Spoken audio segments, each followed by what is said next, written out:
Anyone fascinated by the natural world has probably wondered why some animals have such strange-looking sense organs. The elephant with its huge ears, the antennae of a butterfly, which up close look like feathers, the snake with its split tongue. And what about less obvious enhancements, like the sensory cells on a crocodile's skin? Surely these evolutionary traits aren't just for decoration. In fact, the size, shape, and location of these animal sense organs is all for a purpose. And just like us, animals rely on their senses to communicate with each other, find their way around, stay safe, and most importantly, to find food. When you see how superior some animal senses are compared to those of humans, you might wonder how we ever managed to stay on top of the food chain. Animal super senses. You won't believe what's possible.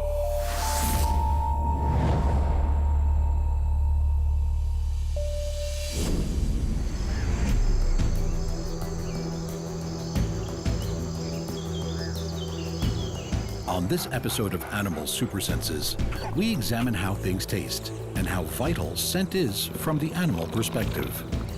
You may think that there are no gourmets in the natural world. After all, animals eat for survival, not for enjoyment as we know it. So surely only humans are capable of differentiating one taste from another. Actually, it's much more complicated and interesting than that.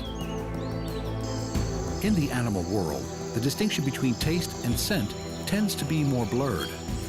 For example, for terrestrial animals, those that walk on land, taste is all about detecting chemicals called tastants that stimulate the sensory cells in a taste bud.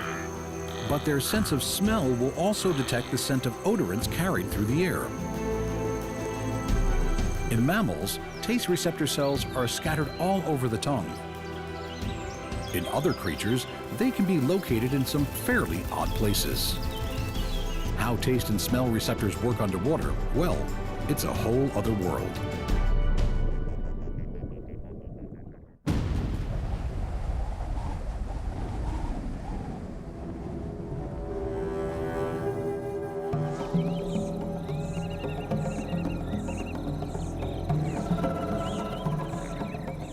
Let's begin our journey, as it were, from the ground up, with a look at snakes and their taste for a good bite.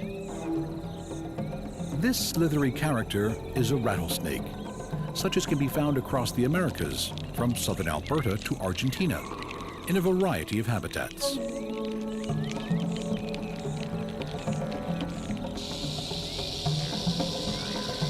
The one thing that all rattlesnakes have in common with other snake breeds is their uniquely good taste.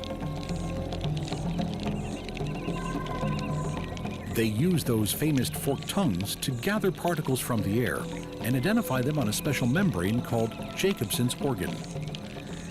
Put more simply, they flick their tongues to taste the scents around them.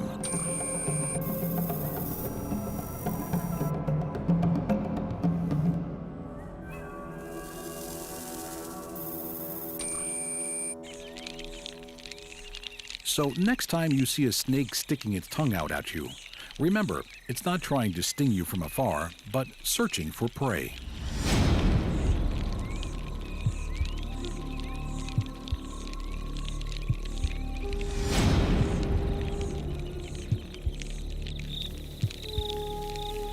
Tasting their next meal before they eat it, you could even say. They have an exceptional sense of smell to begin with, but their Jacobson's organ adds a whole other dimension. The Jacobson's olfactory sense organ was actually discovered by Ludwig Jacobson, who it's named after.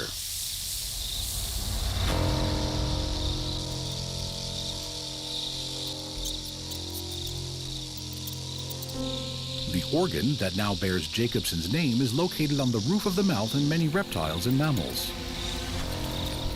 Mammals would include us, surely. Well, apparently, humans are an exception.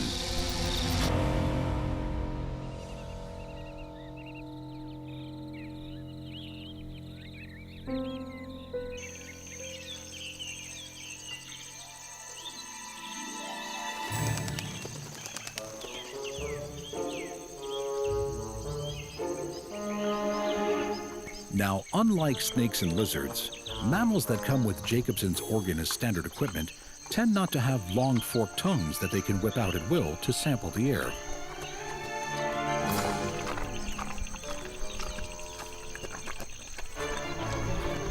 So instead, they do something else. It's called flemening. Domestic cats do it, for instance. And so does this character, the tapir. Looking a bit like a pig with a trunk, tapirs actually belong to the same family as the horse and the rhinoceros. They can be found in the jungle and forest regions of Central and South America and in Southeast Asia.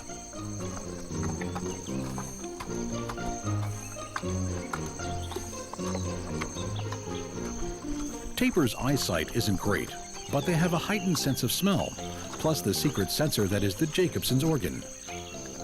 When they curl their upper lip and look like they're sneering, the same way you have seen some domestic cats do, they're actually exposing the Jacobson's organ so they can taste exactly what's in the air.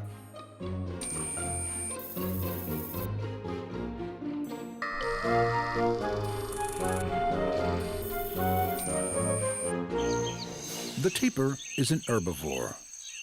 That long snout with a modified lip comes in handy for tearing food off branches, for example.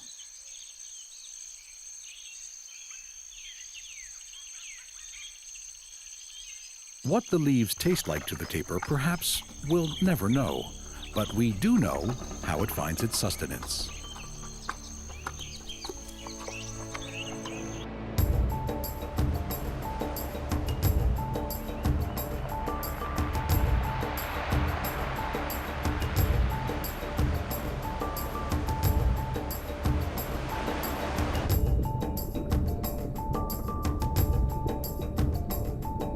Below the waterline, whether that's a pond, river, or the ocean waves, taste and scent is a whole other matter. One underwater animal who is guided by scent is this sinister and slippery-looking character, the moray eel. Even though there are hundreds of species of moray, and they range in size from 25 centimeters to 4 meters, the menacing appearance of a moray eel with its mouth constantly agape is unmistakable. Morays are carnivores who feed on fish and invertebrates. They're also found in oceans temperate and tropical, though they thrive in the greatest number around warm coral reefs, notably in Hawaii.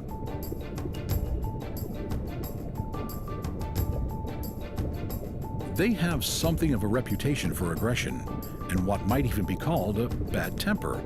But actually, when they sense humans approaching, they usually flee or hide in crevices.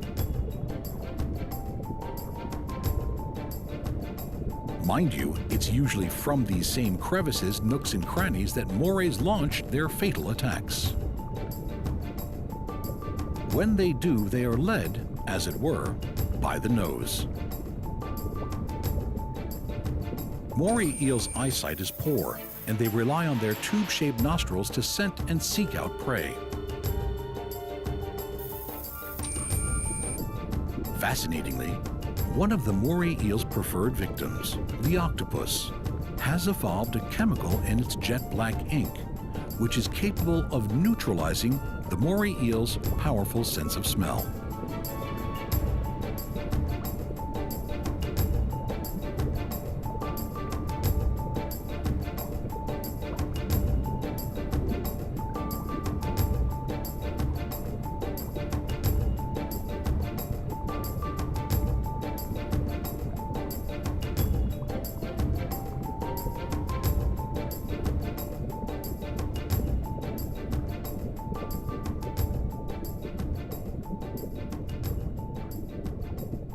On its travels, the moray eel will quite possibly also come across the goatfish. These are also found in shallow waters, particularly in warm or tropical climes, skimming along coral reefs over mud or sand. They have twin barbels hanging underneath their chin, which must be where they got their name, as they look like goat's whiskers or, if you're feeling particularly imaginative, like a droopy hipster's beard. Some goatfish are nocturnal and have a chameleon-like ability to change their color, but what they all seem to have in common is their hearty appetite. Goatfish spend their entire lives looking for food. How they find it is by utilizing those barbels. Goatfish are what is known as bottom feeders, skimming along looking for their next meal in the sand below. Those barbels are spotted with taste buds that will zone in on anything that's good enough to eat. For example, shrimp, crabs, clams, and clamworms.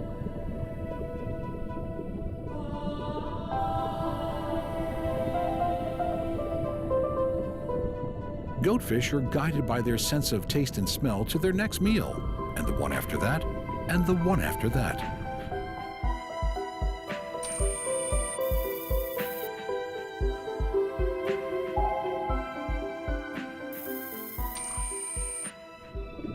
But there are some underwater animals who deploy this super sense not so much in the hunt for food, but as a sophisticated homing device.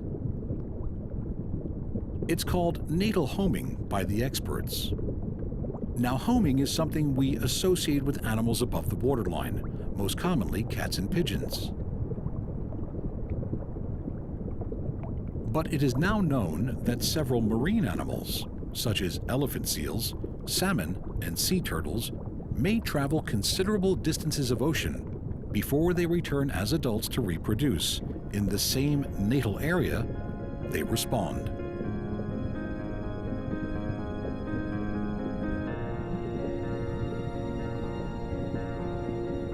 Sea turtles outlived the dinosaurs, yet today, 5 of 7 species are on the endangered species list.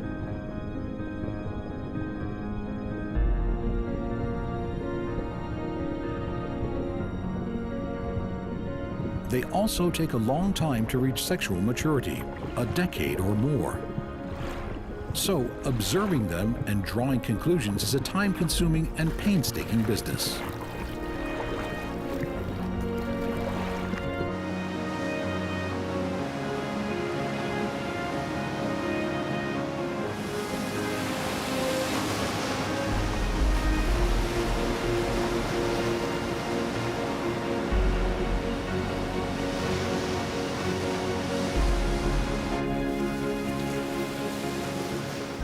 Sea turtles spend their whole lives at sea, except when adult females come ashore to lay eggs in the territory where they were born. The question is, how do they do it? It's thought that sea turtles find their birth beach by homing in on the chemical signature unique to where they were born, essentially tasting their way home. With these amazing abilities, that's what we call a real super sense.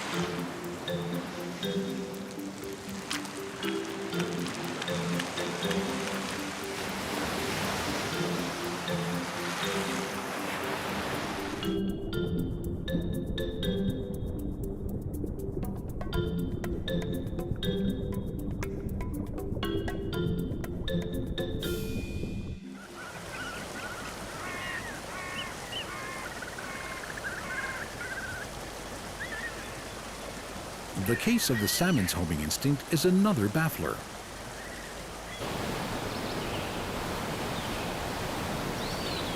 Most salmon are born in fresh water.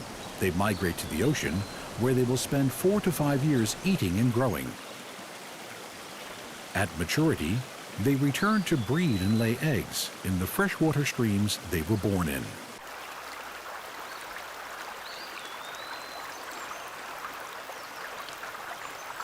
When they return to fresh water to breed, it was assumed that salmon use the scent of the water to find their home stream, and certainly the salmon's olfactory sense is astonishing. But now, scientists are starting to question if salmon also navigate using the Earth's magnetic field. Either way, those are some super senses the salmon deploys.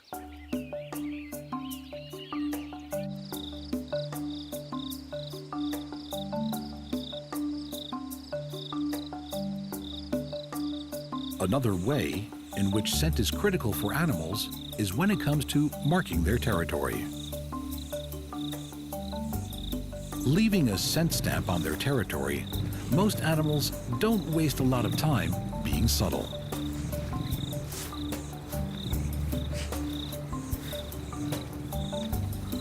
The lion urinates on a tree to mark the boundaries of his kingdom and advise any other lions who come along that this tree is taken.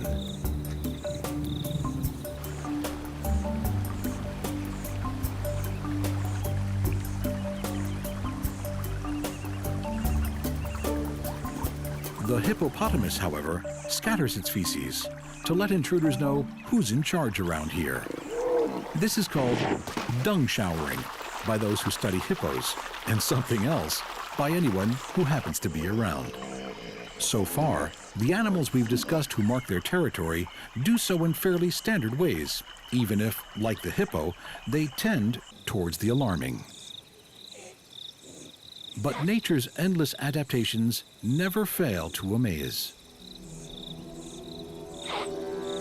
Take the Thompson's gazelle, which is typically found on the African savanna. The male Thompson has a particularly odd way of marking its territory.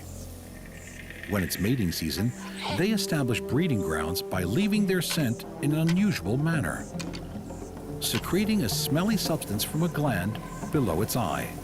The Thompson's gazelle sticks the stuff on grass stems to ward off male interlopers and attract females.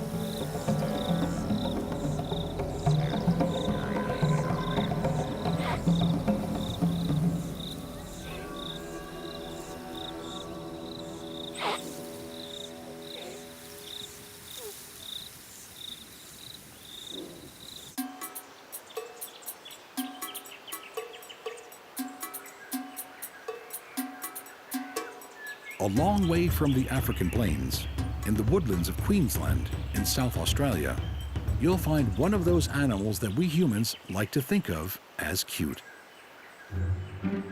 The koala, of course, is not to be confused with bears of any kind, for of course, this is a marsupial, whose closest relative is the wombat. This photogenic Aussie sleeps up to 20 hours a day and has one of the lowest brain-to-body ratios of any marsupial. If you come across one in the wild, urinating on a tree, you would see it marking its territory, particularly if it was a male, like this cheeky fellow. But the male koala senses territory in other ways too. You can distinguish the fully developed adult male koala by its quite visible chest cavity in the middle of its chest. It's actually a scent gland. And it's the scent gland on his chest that the adult male koala uses to mark his territory. Rubbing its chest against branches and twigs, usually at the bottom of a tree, produces an unusual reaction. This interesting activity triggers a particular sensation within the male koala, or buck. This sensation is accompanied by the secreting of a scented fluid that is exceptionally attractive to female koalas. When this is done, not only has the male koala marked his territory as a breeding ground, he's probably already in the mood for love.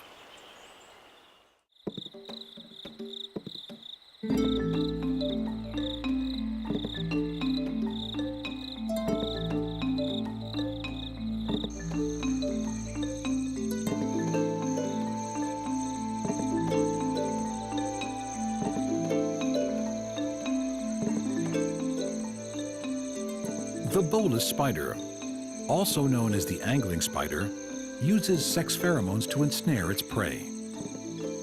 It's known as aggressive mimicry, where a predator copies something from their prey in order to confuse or entice it.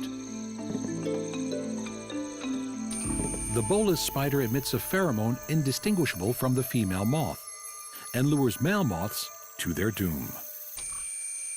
It's a key weapon in the bolus spider's arsenal, as this is one spider that doesn't catch its victims in the usual web. Instead, they hunt using a sticky capture blob at the end of a line, which they swing at male moths, drenched, of course, in false scent.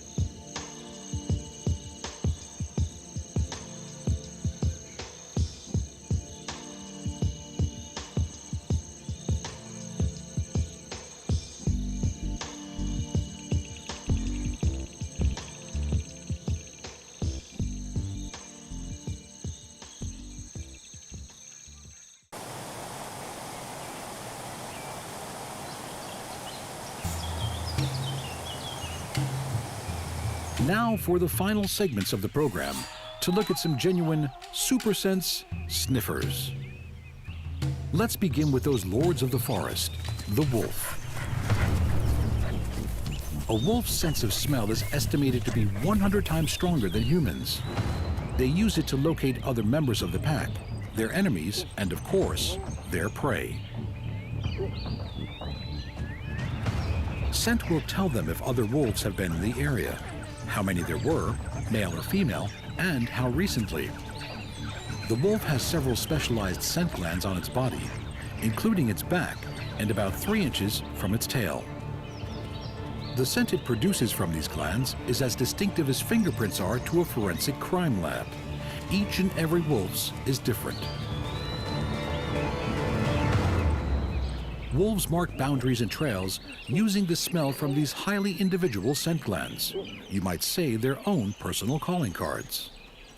These trails and boundaries, or scent stations, can be up to 100 meters apart. Mankind has benefited from observing this behavior.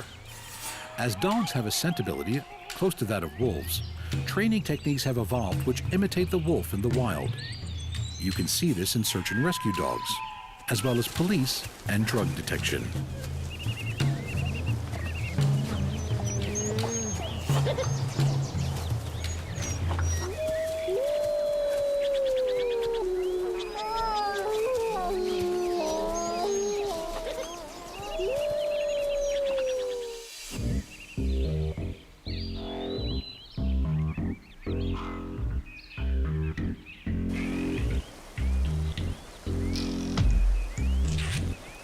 Second of the super scent sniffers, one of the greatest noses on Earth, belongs to the mighty bear.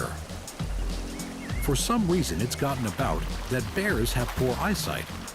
That's simply not true, but they rely on scent and smell even more. Their acute sense of smell helps them to track down food. For example, bears can detect a dead animal from 35 kilometers away. Smell helps bears to find mates, keep a track on rival bears, and mothers to keep track of their cubs. Bears communicate with one another using scent.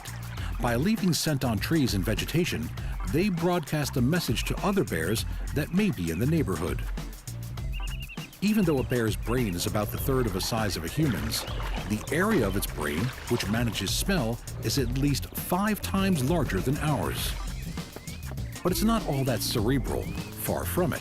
The bear's nose is quite a remarkable device. Around 9 inches long for one thing, it really is all the better to smell you with. Their noses contain hundreds of miniature muscles which they can manipulate with the same ease as we might move our fingers. The surface area inside their noses is also vast by human standards and contains hundreds of receptors. And they have that Jacobson's organ in the roof of their mouth to round out this sensory arsenal. But what about the age-old question, can a bear smell your fear? The answer is yes and no. A bear can smell if you break into a cold sweat, but it doesn't register this as fear per se. So it's truer to say they can sense fear rather than smell it. On Animal Super Senses, we touch it and feel it, see it and hear it, taste it and smell it, like animals do. The senses are the star on this show, and this episode has been no exception. Taste and scent are as vital in the wild as they are in the world we've made for ourselves, maybe even more so. But these incredible powers of perception will fight again another day. So join us next time on Animal Super Senses.